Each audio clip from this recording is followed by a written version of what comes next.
Great. So welcome everyone. We're back here after our summer break with another one of our fabulous monthly My Speaker Business community calls. And I see that we have quite a few of you here with us that have been with us pretty much almost every month. And some that are newbies. So just for everyone that is here for the first time with us, these are really your calls. As you know, the My Speaker Business community is a community to bring together, connect, and bring together people that either want to start and start getting their professional speaking career going, together with people that have been giving thousands and thousands of speeches, quite a few of our community members. So to bring you together, and then the monthly calls are really there to give you practical hints and tips from our guest experts that we are inviting every month that you can apply in your speaking business right away. You can ask your own personal questions on how to make your own speaking business flourish further. Also exchange with other professional speakers. And if you have any kind of high priority project right now where you would like to get advice or help or promotion or anything else for, then please share that with us, and we are happy to support and offer help. And then also for some of us, it's just, taking a break and having fun over breakfast with some, like Doug in the US, and, for a few of us, it's lunch break. So welcome to this call today. Let's, again, as always, make it interactive. So ask your questions anytime. Also, just to have a sparkling recording, please mute yourself when you're not speaking. And don't worry about video, because we'll only video record the speaker. So, assuming you unmute yourself, we might actually even record you. If you don't want to be visible, then you take your video off. So what is our topic this month? And today it's all about connection secrets, how to really build a powerful bond with your audience. And we all as speakers know that it's not really only our message, but really even more so the connection with our audience that makes all the difference between being a mediocre speaker and being a memorable, impactful, and successful speaker.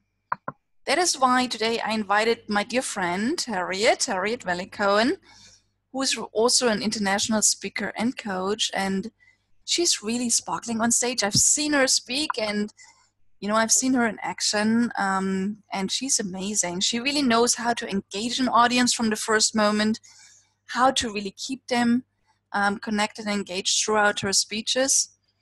And as you all know as well, she knows that the strength of our connection really impacts the rate at which our audience eventually connects with us after our speech and engages with us, and also potentially hires us again and again, and also buys our products and programs and services.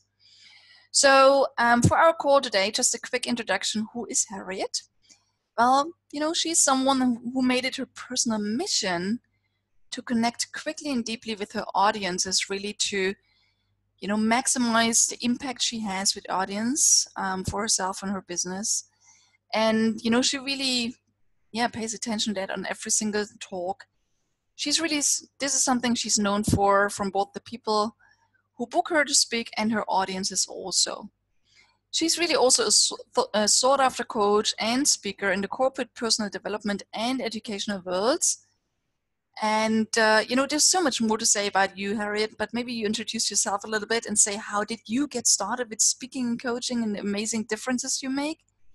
And, maybe I can also say that you're a mother of 2 boys and you manage all of that in parallel. And you say you're the mother of a cockapoo called Fizzy, right? So that's cool. And I think here she's sleeping right beside you right now and might actually wake up at some moment. Anyhow, I really love to have you with us today and to share with us what you do to engage your audiences on a stronger, more connected, more deep level. Welcome. Great to have you with us today. Oh, thank you so much, Monique. And what a lovely introduction. And I'm honoured to be invited to come and share my experience with your community. So thank you. And so you asked me to really talk about how I got into speaking, how I got into coaching. And my initial career, I studied psychology at university, and then I went into banking.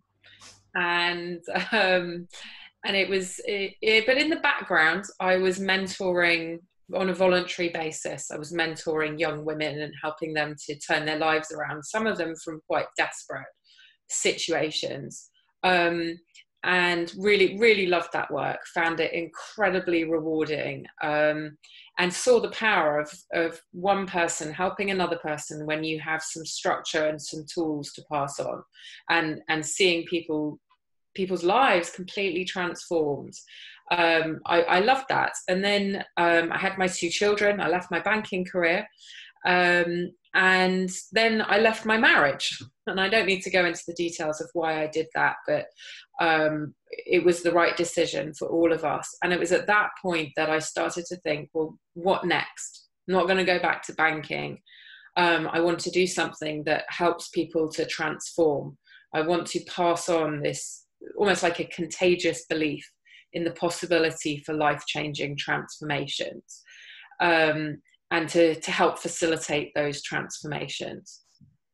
And there's reasons behind that.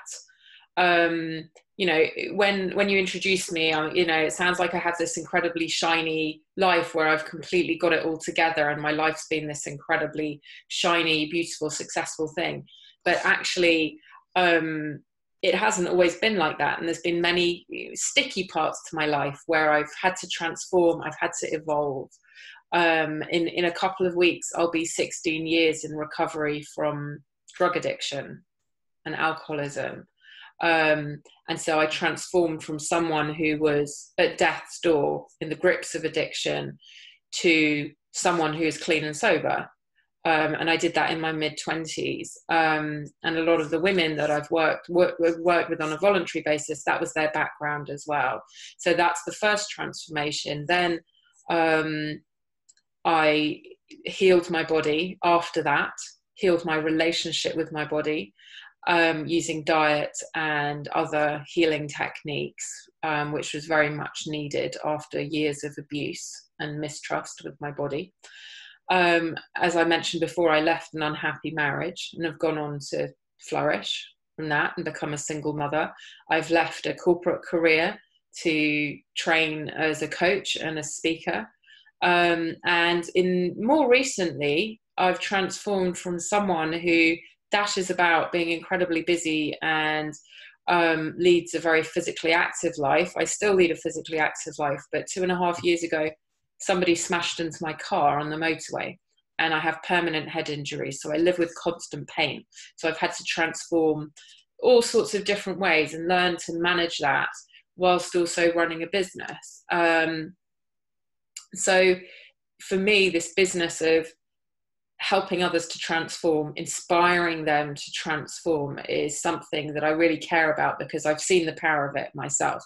I know it's possible to do it with the right guidance, tools, love, support, commitment, all those kinds of things. And I really love providing the framework for that to happen. And after I left my marriage, when I was training in my first coaching qualification, it became obvious to me quite quickly that in order to make a success of it, I was going to need to get good at public speaking again. And I had been many years before, in my early 20s, when I was quite cocky, kind of like that brash arrogance of a 22-year-old or however old I was then. But then I'd lost a lot of my confidence through addiction, through a tricky marriage, through leaving my career and being a full-time mother. And so I retrained, and I was terrified.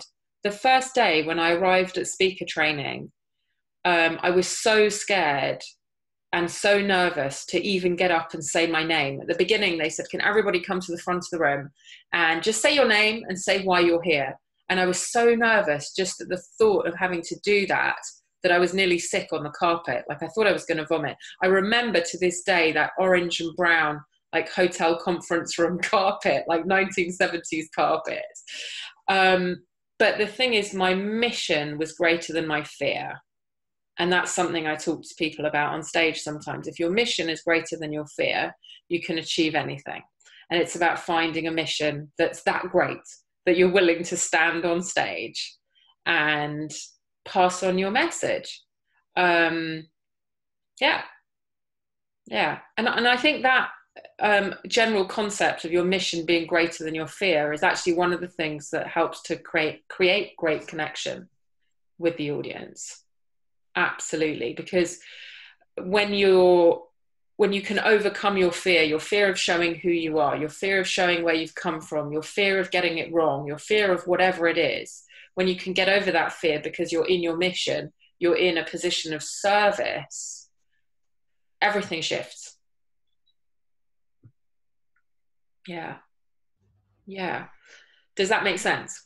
Oh, absolutely. And thank you for so vulnerably and openly sharing all the transformation you've gone through, and just shows again that our life is our story, and we have, each and every one of us has so much to say to inspire others. And obviously, I mean, you speak about it like, like even decades of your life, and even the last 2 years, I mean, there were quite some tough moments, right? And our life has an incredible impact on us. And because of the experiences we go through and the scary things we experience and the things that almost crush us, we put up a lot of barriers, right? And I remember that when we spoke about what we would talk about on this call, is you said, let's talk about how we identify and really get a grab on, what are the barriers that really, keep us really away from really making the audience impact and connection we can make. Because there's so much happening inside of us that doesn't allow us to really be fully out there, be fully ourselves, be fully visible, and making the connection we want, right? Absolutely. Based on your incredible experience, would you like to say something about how you found the barriers inside of you and how you get them out of the way? Yeah. I think it's this business of thinking that if you show people who you really are, you're going to be rejected. It's the business of focusing on what you need rather than what your audience need. And I think that's a really key point, that this is about, rather than feeling determined to deliver what you want to deliver, thinking what's going to serve the audience best. And sometimes that does mean dropping barriers, focusing on giving, and all of that. And rather than going, well, I have this 5-part piece of content that I'm determined to deliver, being really present with the audience and really seeing what they need, rather than what you need.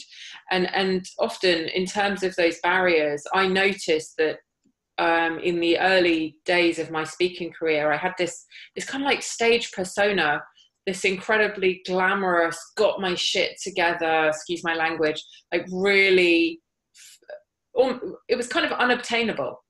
What I was selling almost as what's possible was a myth, because it wasn't genuinely true. And yes, for a lot of people, they went, wow, I'd love to have that. But actually, it wasn't deeply authentic. And at the end of the day, I think that audiences, they can smell it. They can smell it when it's just a performance, when you're not that authentic, or when you're only 10% authentic, and you're keeping the rest hidden, and it's like a mask or a show, almost a bit like the highlights reel rather than the real you. Yeah, and sometimes that's because we want people to like us, don't we? We want that approval. We want people to love us. They want all of that, but actually, it's our experience and our genuine truth that makes people believe us. So that when I stand on stage and I say, well, here's all the transformations, here's all the stuff that I've got through and come out the other end. I don't know if the slide that I use when I'm talking about this to people, is that slide that say what people think success looks like, and it's like that straight upward trajectory, and then what success actually looks like, and it's just like this mess of squiggly lines that eventually trends upwards. And I think when you portray yourself and your tools and all of everything that you're sharing as a straight upward trajectory, perhaps there's a lot that you might be holding back.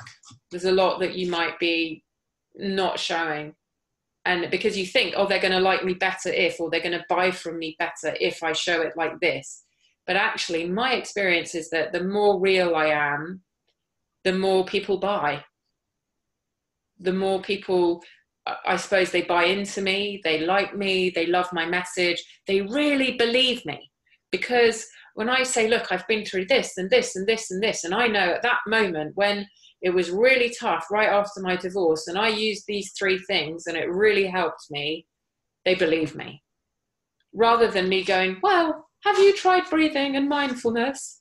You know, which if you're coming from this place of portrayed perfection, is quite hard for people to connect to. They want real, they want gritty.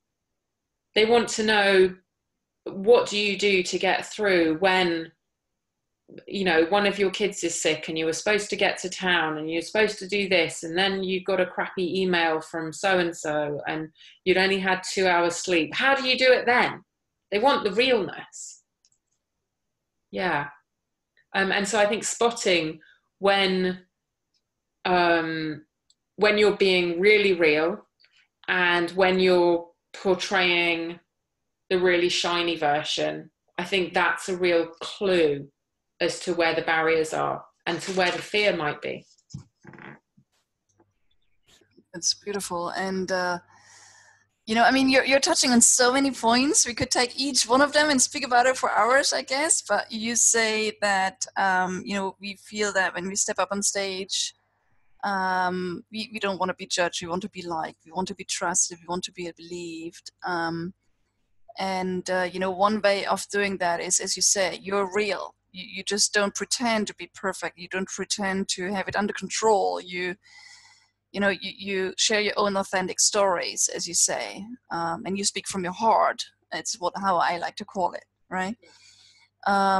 So can you give some examples of maybe some concrete situations or some examples of when you felt like, you know, your audience was, you know, expecting something and you really, maybe they even challenge you, or you challenge yourself even more than they don't often challenge us. We challenge ourselves most, right? How did you go beyond that, wanting to be perfect, wanting to be liked and trusted? You know, what do you do in that moment? Because I can think of, you know, situations in my life, but I'd like to hear from you as well. You know, sometimes I've challenged myself to share something that I'm scared to share, to see what happens.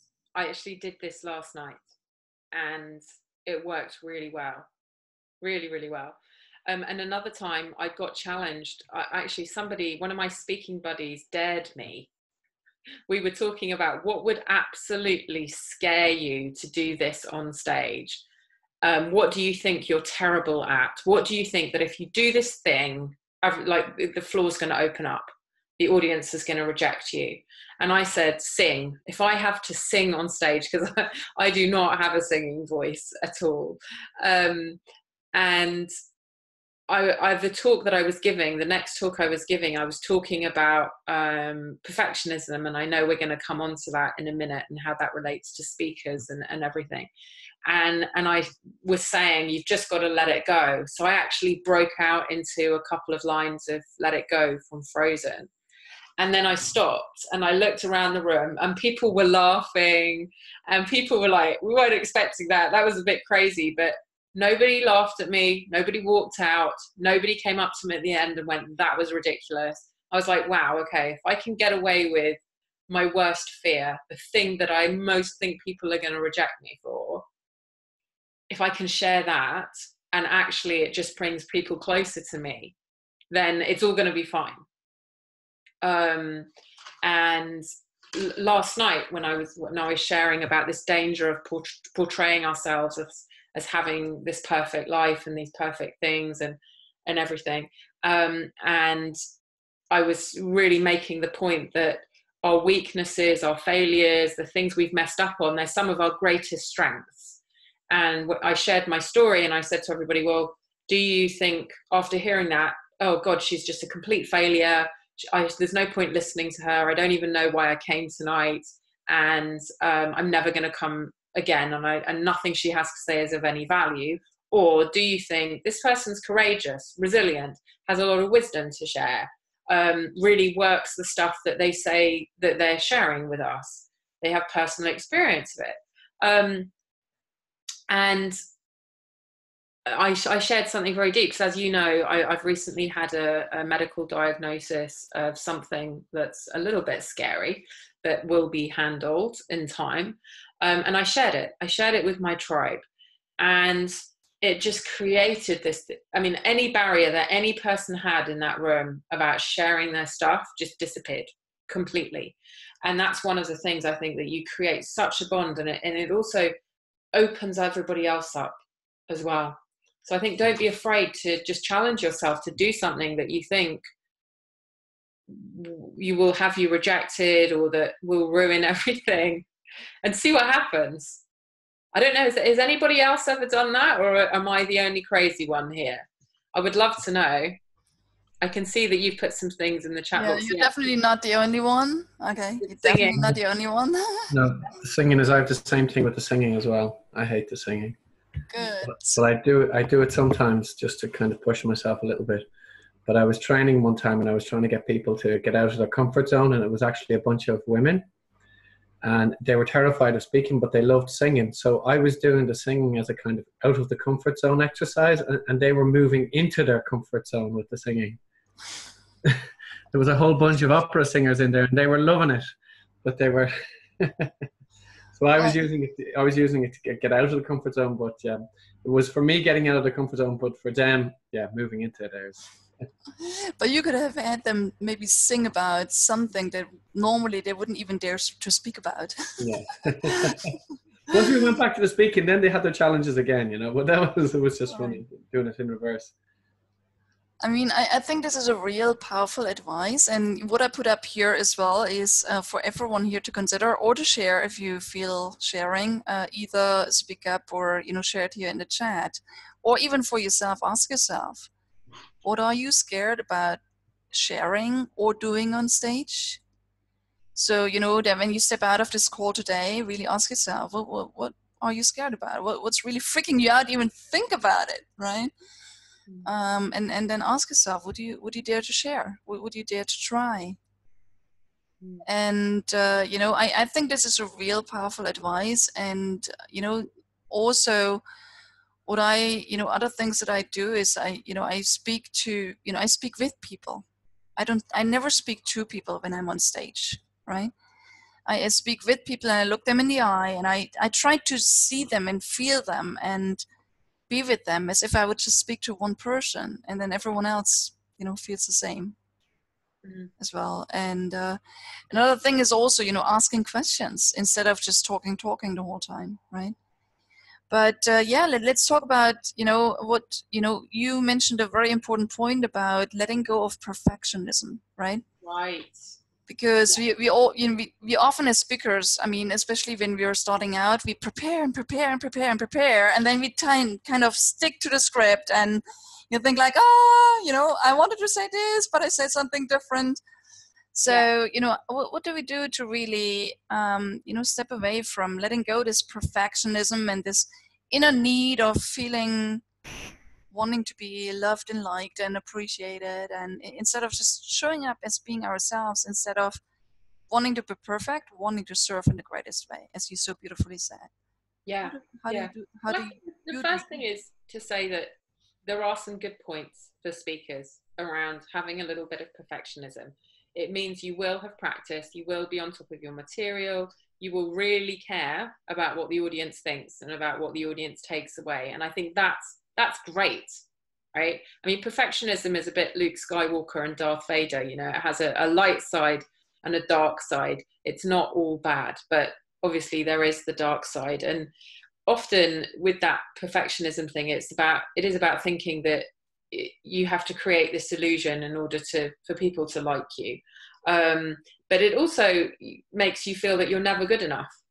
You're constantly critical of yourself, either after a talk or whilst you're giving the talk, because you're like, I didn't say it like this, and I'm a bit lost now because I skipped this bit, and it cuts us off from connection, because we're not in our hearts, we're not present with the audience, we are in our heads. thinking. And connection with the audience comes from that deep presence, deeply connecting with them, as you said, eye contact, all those sorts of things. So I think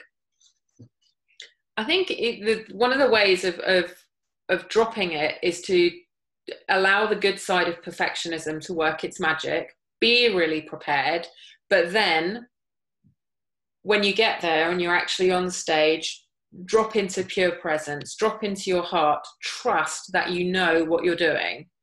And if you're adequately prepared, you will absolutely know what you're doing. I always talk about good nerves and bad nerves when it comes to speaking. Like if I have good nerves before a talk, like last night, I know I'm adequately prepared or more than adequately prepared, and I'm just going to give a great talk, and I just have that little bit of adrenaline, that little bit of like, ooh, tingles and excitement before I go on stage, and it's fantastic. Bad nerves is underprepared nerves. And I think that's much more likely to lead to being in your head. So being adequately prepared that you can then just be purely present. And also just know the audience is rooting for you. It's very rare that there's someone in the audience who is trying to catch you out or is trying to see where you messed up. I mean, occasionally I go to watch great speakers because I want to analyze their speaking technique, but I never go thinking I'm going to look at all the ways they messed up. I go thinking I'm going to learn from their amazingness and their techniques and their structures and their storytelling and whatever it is. And so if you remember that, remember the audience is rooting for you, and let go of needing it to be set up in exactly a certain way, and trust, really, really trust yourself, trust the universe as well, because the toxic side of perfectionism is very much about controlling the outcome. It's about the need for approval. It's about the need for the sale at the end, or whatever it is we need to get out of it. And that is not about serving. That's about serving ourselves, really, rather than serving the audience.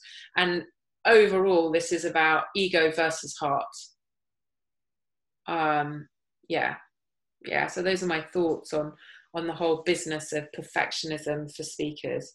And in terms of how that affects our audience, I mean, they don't see us as authentic. They can't connect with us because we're so busy being in our heads that we're not really looking at them. We're not really looking at how they're responding. And obviously that impacts the kind of feedback you get, whether you're booked again, how many sales you make, how many people join your list, all that kind of thing. And obviously the kind of speaking that I do, which is designed often for list building or the upsell, as well as the message, is super important. Like I don't want to mess up on that just because I'm too busy being in my head rather than deeply connecting with the audience. And as you so beautifully said, the more we connect with the audience, right? And the audience, again, we always speak about the audience as the audience, but I always see that it's individuals being in front of me, and every single one is there. And they're investing their time. Often enough, they're investing their money to hear us, right? Mm-hmm. And, for me, it's like what you're saying. Preparation is key. But then before I go on stage, I always tell myself, let me find the right words. I trust that I'll say exactly what I'm supposed to say for the person that's supposed to hear it. So let the person that's supposed to hear it, really take it in and, take it into their mind and feel it in their heart so that we can create magic together. So, I always like really physically make, a verbal intention out there to say, let me find the right words and let the right people hear whatever they need to hear in that moment. Yeah. So, I'd like to hear from everyone else as well that, what are your thoughts on how to let go of perfectionism as a speaker? Anyone has a thought on that, or maybe also you can put it into the chat. Yeah, do comedy. Yeah, stand-up comedy is a great way to smash your perfectionism tendencies. Yes, because perfectionism is the death of comedy. So the more perfect you are in comedy, the worse it goes. And they talk about putting your ego on the line. You're putting your ego on the line every single time, So it's... Yeah. That was a real, doing comedy for me was a big shaker upper after doing Toastmasters for so long. Toastmasters is kind of like chasing perfection in some ways, whereas comedy then is much, you have to be so much more present for the comedy to work, and it, you know, mistakes are encouraged, you know, well, not encouraged, but the audience seems to love it when you make mistakes. So it's quite interesting, and having to let go of all of that, the pursuit of perfection. Yeah. Yeah, and exactly. And, you know, I mean, again, what makes us laugh, what brings humor is often the unexpected, right? And of course, when you're commuting, you want to bring joy into, you know, to the people that are there, and you want them to laugh. And, you know, you cannot take yourself too seriously. So if you're holding on to perfectionism, right? I mean, it's just counterproductive, I guess, you know, as a comedian. Yeah, and it's interesting, if you make a mistake or you fluff a joke or whatever, when you acknowledge it, it actually works better than trying to hide it. You just go, oh, that didn't work. Oh, well, maybe not tonight. Oh, maybe, oh, I fluffed that one, or whatever way you deal with it.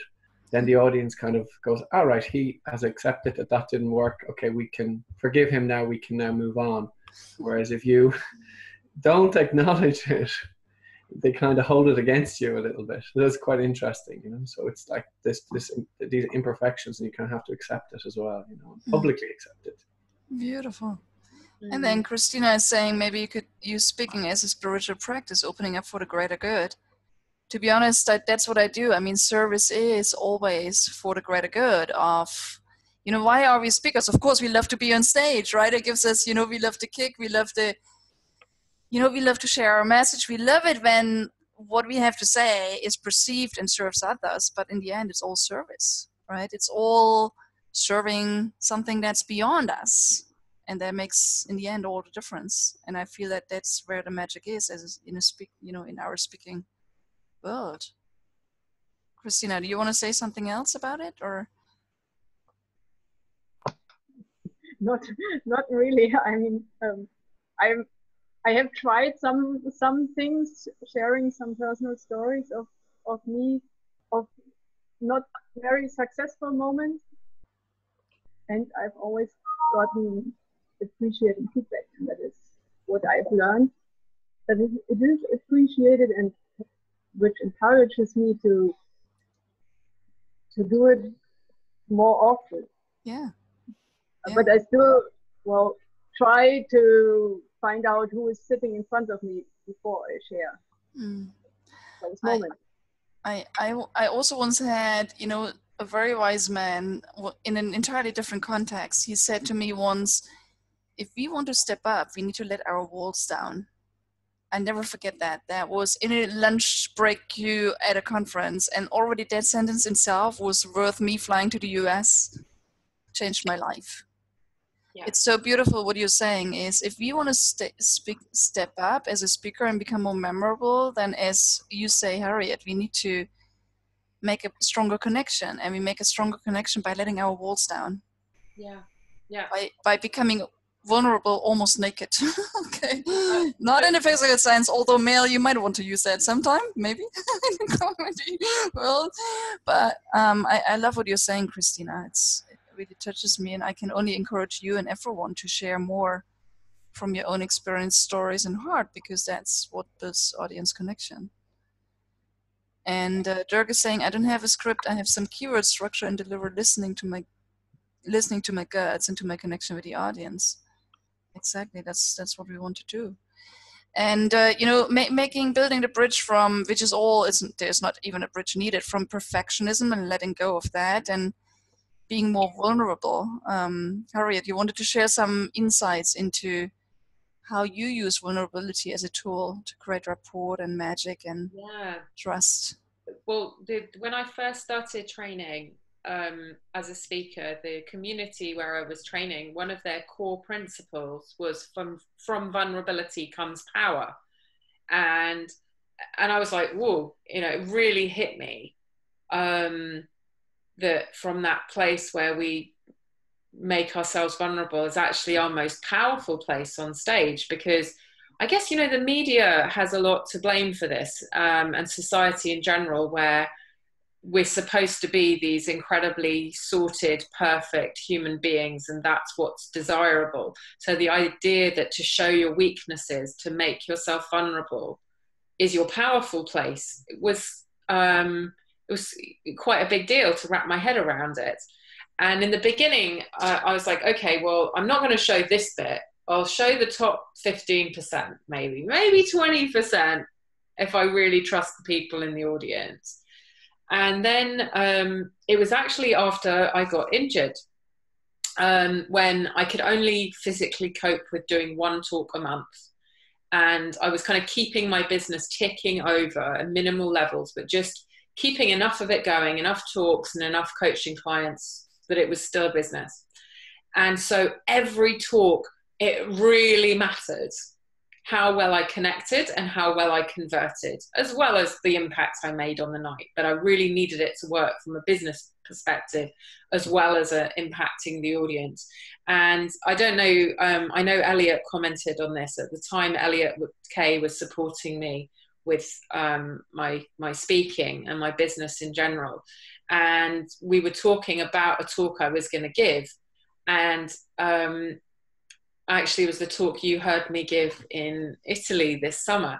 And he said, yeah, and I think you should tell them about this part of your history and this part of your history. And I was like, really? I should go that far? He was like, yeah, just try it, do it, and see what happens. And when I started to really drop into deeper levels of vulnerability, my conversion rates went through the roof. And it wasn't just, and the feedback, the testimonials, and the deeper I went, the greater it went, to the point where I count on 100% conversion rate in terms of newsletter signups for every single talk I do. I just assume that's what's going to happen. And that it's been that way for a long time, but I've used vulnerability very much as a tool, like just showing myself, just saying, look, this is who I am, but using it as a way of allowing people to see that, yes, I do know that this thing I'm recommending works because I've used it in these circumstances, and not been afraid to really show that. And it's about being relatable. It's about getting rid of the idea that you should be a bit unobtainable, a bit out of reach. It's about creating, the Me Too factor. The number of times when I might have shared, say, for example, about an abusive relationship I had in my early 20s, and some of the difficult things that happened within that framework, that women will come and share with me afterwards and say, I've never told anybody this, and then open up to me about things. And then that starts their road to healing, maybe to even leaving a relationship. There was one talk I gave where I shared that, and a woman came up to me afterwards. She cornered me in the bathroom and she said, can you help me? I'm scared to go home because my husband is beating me up.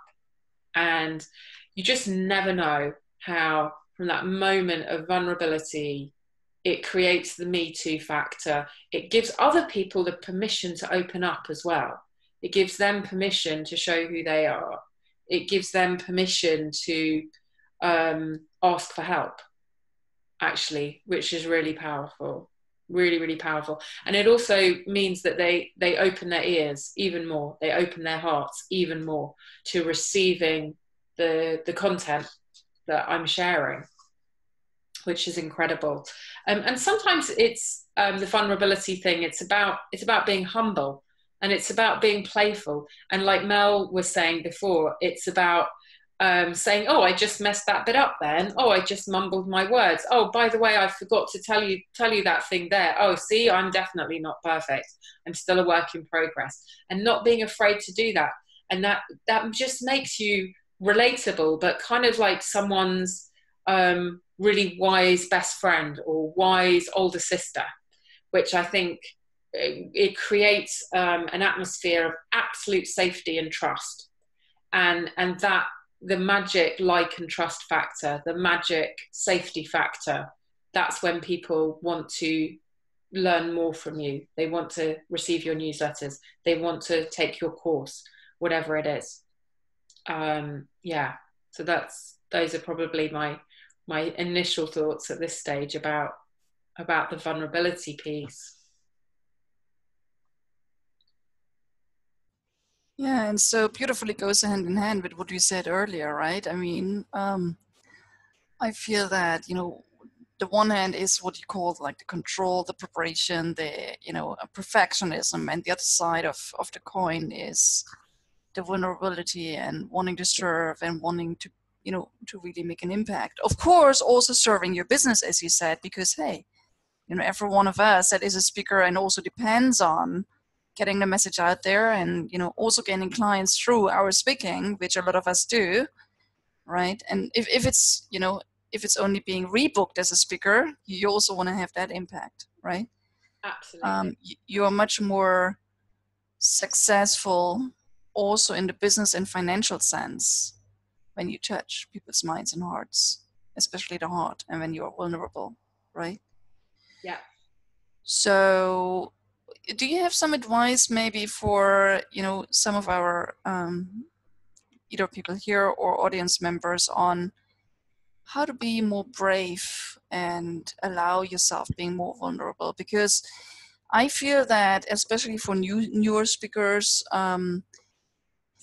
you know, they always understand it with their mind and say, yes, I need to do it, but then really doing it is a big step. So what advice do you have to people to really become more brave and more bold and more vulnerable? Yeah, well, And I more authentic? think the trick with vulnerability is to actually start small. Don't throw yourself in with your deepest, darkest secret on the first day. If you imagine a diagram, and you've got where you are now and you have your comfort zone, and then you have the bit just outside your comfort zone, and then really far out you have what I call the trauma zone.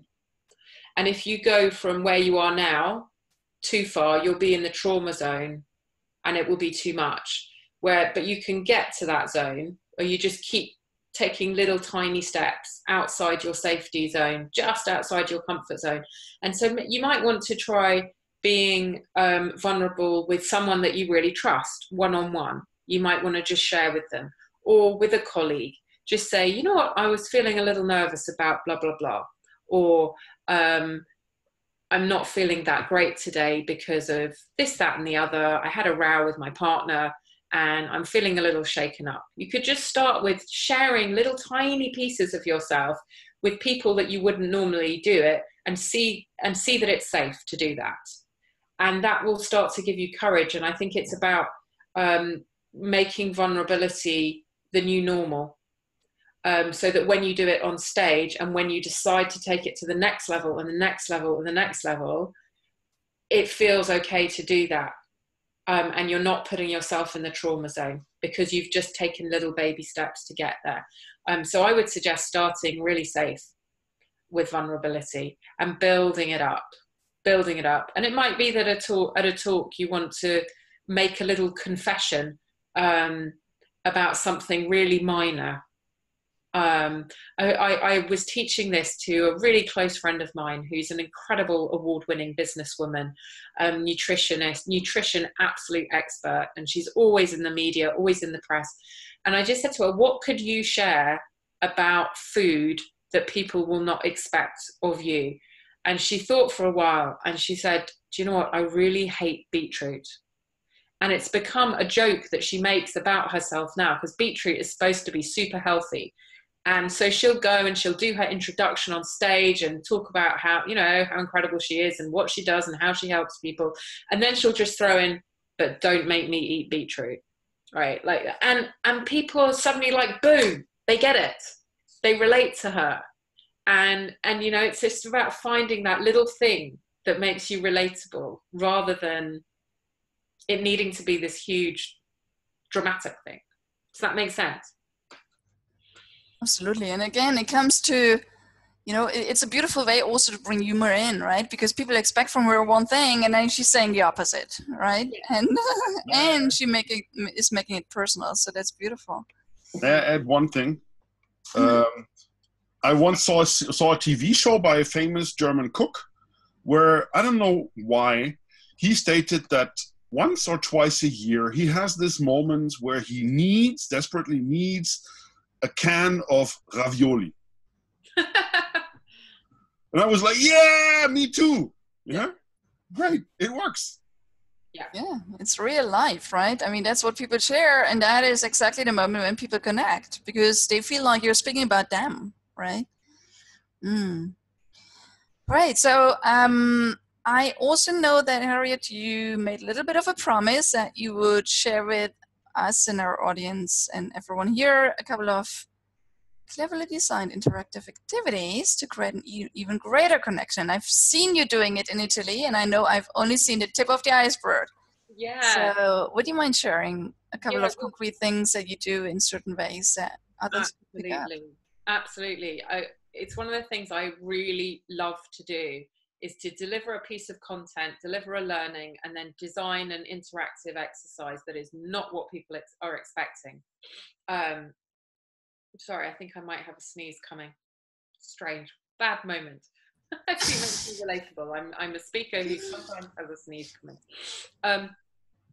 And so I like to make the exercises a bit quirky and drop people into a vulnerable space as well, and make it fun and playful, right? Because then people remember it. You know, that thing we remember when we've had an emotion. So if people have that emotion of, wow, that worked, that was safe to do that, or that was really fun, they take on board what you're teaching them so much better. So I'll just give a couple of examples. So last night I used this. And I was talking about how you can build your confidence and focus on your strengths rather than your weaknesses. And, you know, that's a very top line of what the piece of content was about.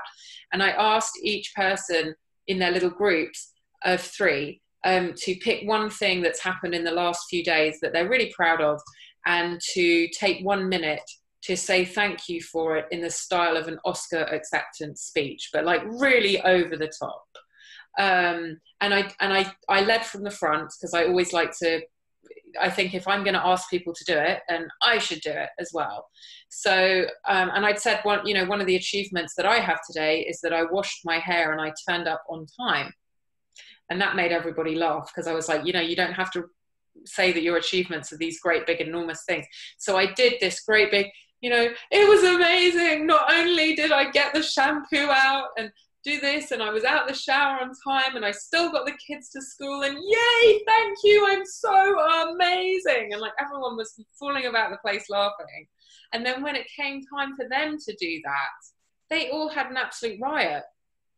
And the energy in the room was up, and everyone was laughing, and they really understood that when you can appreciate the little things about yourself, it will help you, it really just made the point, but in a way that was, they weren't expecting that. And I could have done it in a really boring way. I could have said, write one thing down, email it to your best friend or whatever. I could have done something very straightforward, but no, have fun.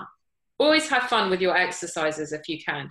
And by asking people to do something silly like that, they have to get vulnerable as well. And it makes them bond even more in their little groups. It makes the whole experience more fun. So that was one exercise. The other one that I love to do when I'm doing talks around the specific aspects of confidence, of speaking up for yourself with confidence. And when I talk about intonation, so that downward intonation signifies confidence and certainty, whereas upward intonation signifies uncertainty and a lack of confidence and all that kind of thing. And so I'll get people in pairs, and I'll ask them to try to persuade their partner to go and try their favorite meal or watch their favorite movie or whatever, something like that. And every time they use upward intonation when they should use downward intonation, I get their partner to give them a little elbow and say bullshit. And I call it the bullshit game. And I have this, the slide I use for this is like a speedometer that goes from 0 to bullshit. And people just aren't expecting it. They're just expecting to play around with intonation.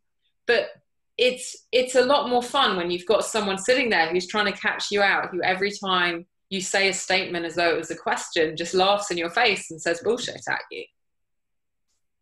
And I apologize to my audience when I teach them that, because I do say to them, from now on, every time somebody does that in the future, you will be thinking bullshit in your head. And then everyone's laughing. They're imagining already how they're going to take this tool into real life, and how they're going to apply it, and how they're going to interpret other people, and how it's going to affect them, and all this kind of stuff. But they've had an awful lot of fun doing it. And it's not been a really serious, boring moment of learning.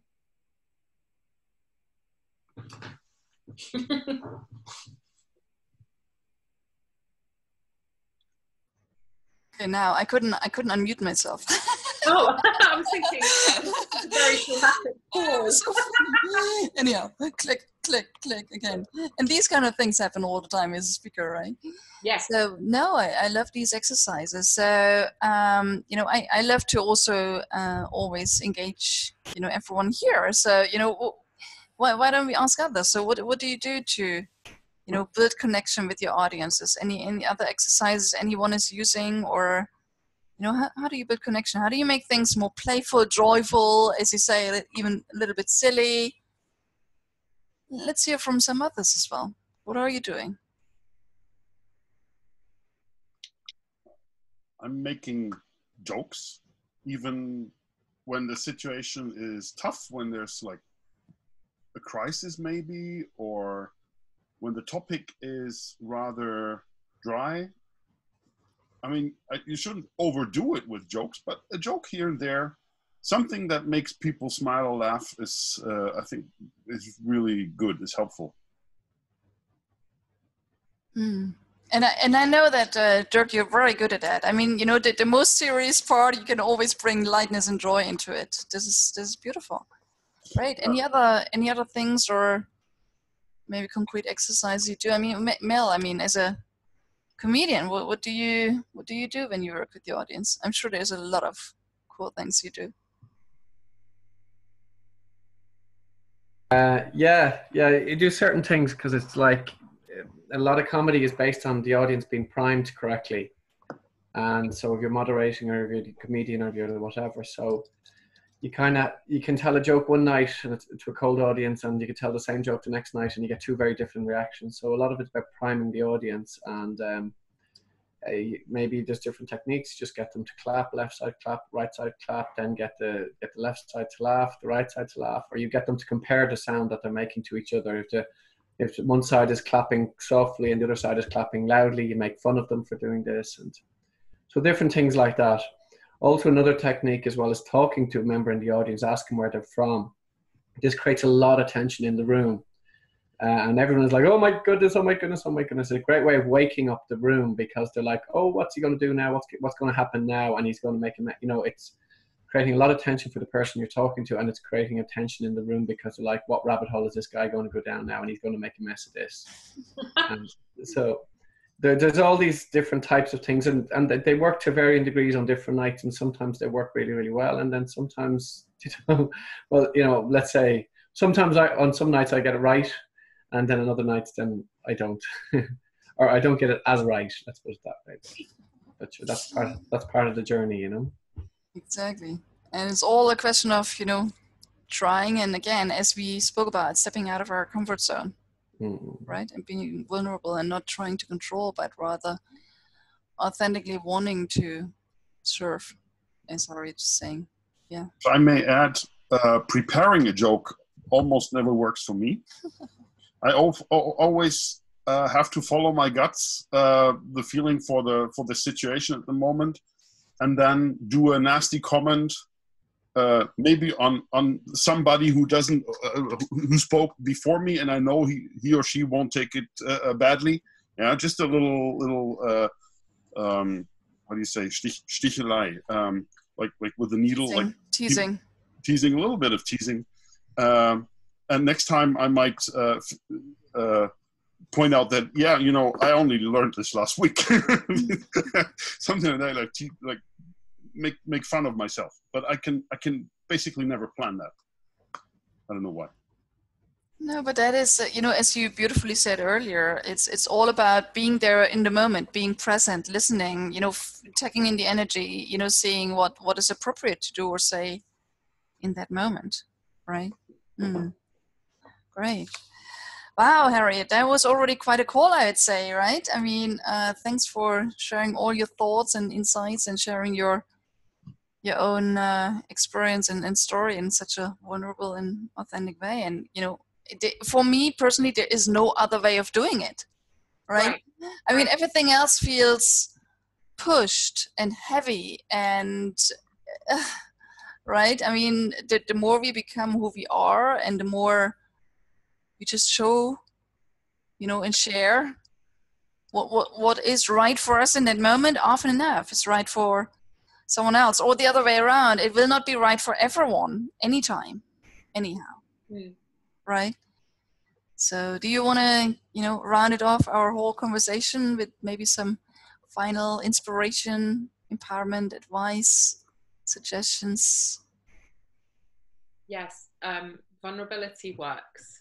Trust me on this. And I think everybody should go away with a little dare to themselves that they're going to just find a little daily moment of vulnerability, and take it from there and allow the vulnerability to grow and grow. And you don't have to push yourself too far to start with, but just little daily moments, and watch how it changes. It'll change your relationships. It'll change everything. It's a very, very powerful tool for connection, not just on stage, but to people in general, to everything, to deeper relationships, to deeper happiness. And if you want people to love you for all that you are and to accept you for all that you are, you have to show them all that you are. And in the same way that you want to love and accept others for all that they are, allow them to do that to you as well. Yeah. And as they say, life is speech material, right? So as we go through life, there's these little incidents in our life that we think we could share and weave into another speech in the future as well. Yeah. So that's also a hint and tip, right?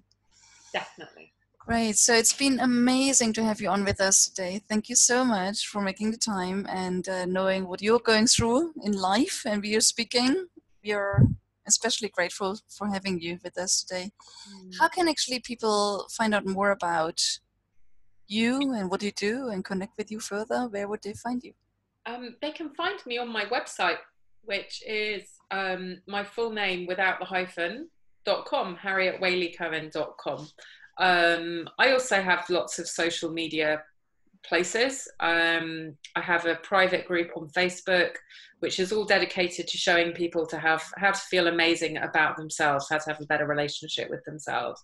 And that is called Harriet's Inner Circle. So that's the place where a lot of my live streams and deeper wisdom and vulnerabilities come out. So perhaps if you even wanted to just see how I do vulnerability, you could go pop in there and watch the videos. Right. And I know you're also running pretty regularly events in London. So if people are, and I know Lynn is in London, so you two should connect anyhow. And, you know, if anyone is coming to London, they can reach out to you. Absolutely. Absolutely. I'm always delighted to connect with other speakers, make introductions, whatever I can do. Beautiful. So thank you very much for being here with us today. Thank you to all of you, Christina, Dag, Mel, Dirk, everyone else, Elizabeth, I had to run already, I think, Olaf, Otto, and everyone else. Great to have you. So as you know, we have our community. So if there's any kind of projects on your side right now that you would like, you know, to shout out about or need help, advice, you have questions or anything else, please tap into that, and let's keep this conversation going as well today on how do we really, you know, build a stronger bond and connection with our audience? How do we let go of perfectionism, embrace vulnerability, powerful topics? Let's keep that conversation going in our community as well. Yeah. Okay.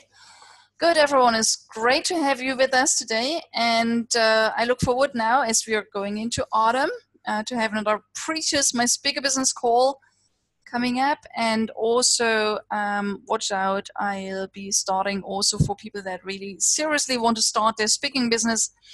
We'll run a little 4-week program sometime soon in October, November to really help people to get clear on their message and go out there and speak more and really start finding an entry in to get paid to speak. So that's also something we will communicate very soon. But again, it was great to have you all with us today. And I just wish you a sparkling September, and we have you all back in mid-October with another precious guest. But thank you so much for being here with us today, Harriet. And thanks for sharing your wisdom and just really walking the talk by being who you are. Thank you, Harriet. Thank you very much, Monique, for organizing. Right. Okay. Thanks to you all. Thank you. Cheers. Bye.